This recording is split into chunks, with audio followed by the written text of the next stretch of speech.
It's so good to see you again, my friend. I traveled a long way to see you. Now, I came here because I want you to do 2 more readings this week. Is that okay? We can do that. Yes.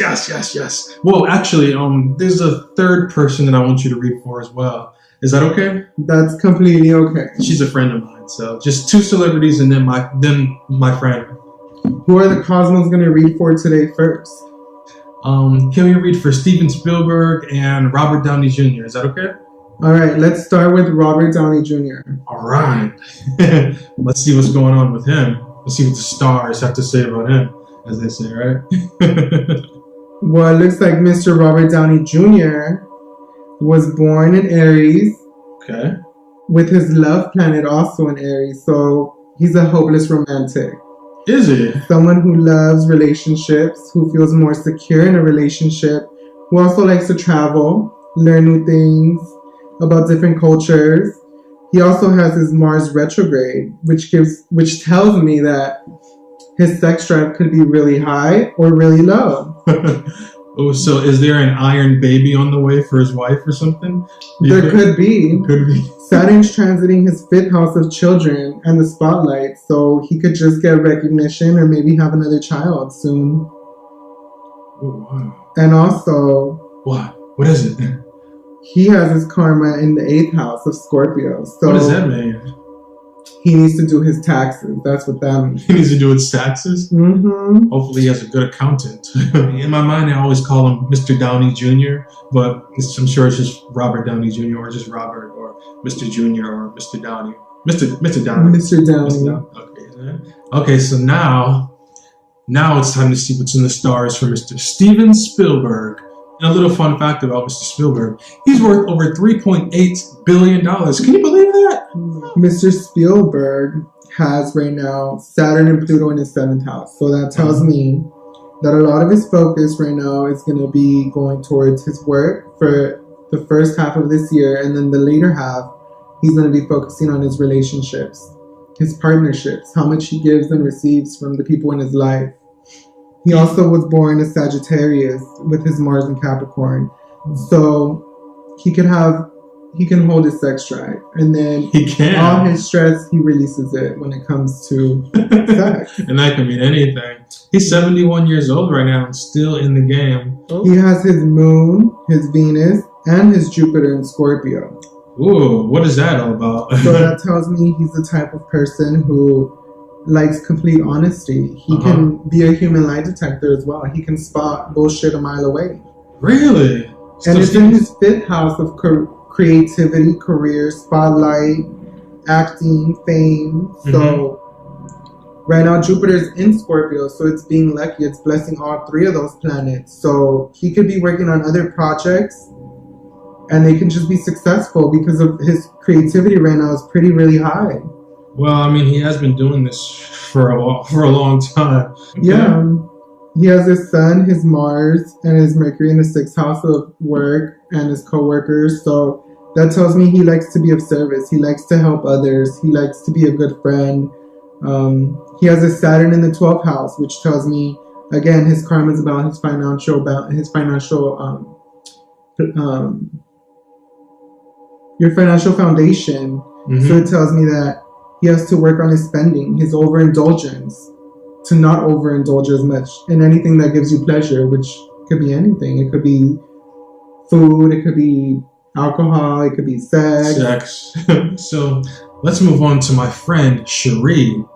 Now Cherie is an avid watcher of my show, so I really want to see what's in the stars for her, and I'm pretty sure that you love to know what's in the stars for her as well.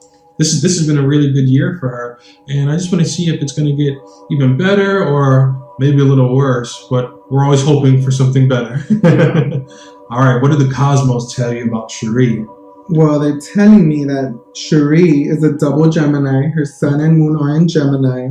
Okay. And it tells me she's a witty, goofy person who can make people laugh easily. Yes. Her Venus is in Cancer, her relationship planet, so she's nurturing. She's very motherly in a way. Yes. And she's attracted to men who have a sensitive side as well, who can be also emotional. Mm-hmm. And she wants somebody who she can take home to her family, and they just mix well.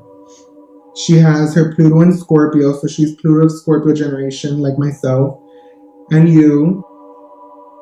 And that means that she's basically had a lot of past lives dealing with suffering, death, famine, wars, basically emotional attachments. That's Scorpio. So she has hers in her mind. So it can play out in ways where her thoughts can be a little heavy. They can be very honest. You know, she can also spot a lie away. She's very perceptive and very, very wise, but not in a Zen kind of way. Yeah. More like in a very cool and she's very observant, and she'll give you the truth. And, you know, the truth as she knows it, and that whatever she sees, you know, she cares about you, she'll say something. Yeah. But she'll give you the truth, with no chaser, but it's always with love.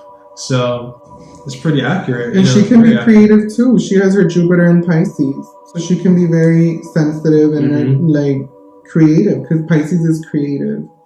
Pisces is also psychic, so she could be a little psychic too. So she has a grand water trine because she has a planet in each water sign. So that tells me she has a triangle. It's called a grand water trine.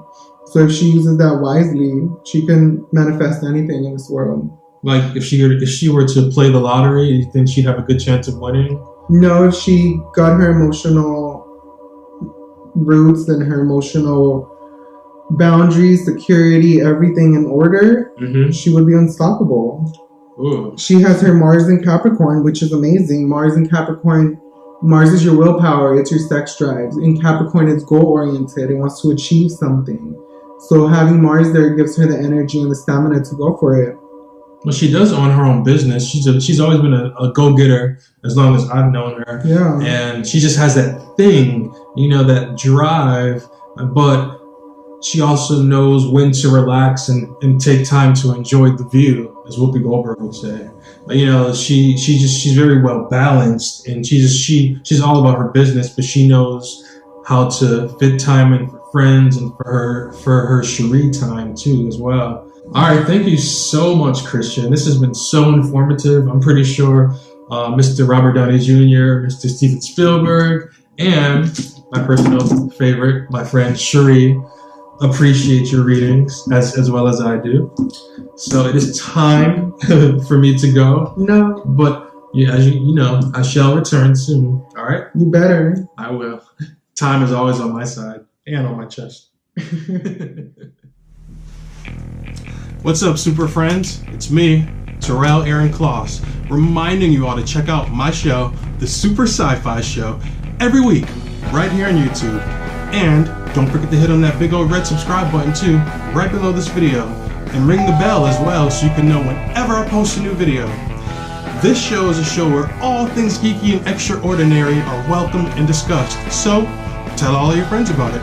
And don't forget to subscribe as well. And always remember to fly high and fly free. Catch you later.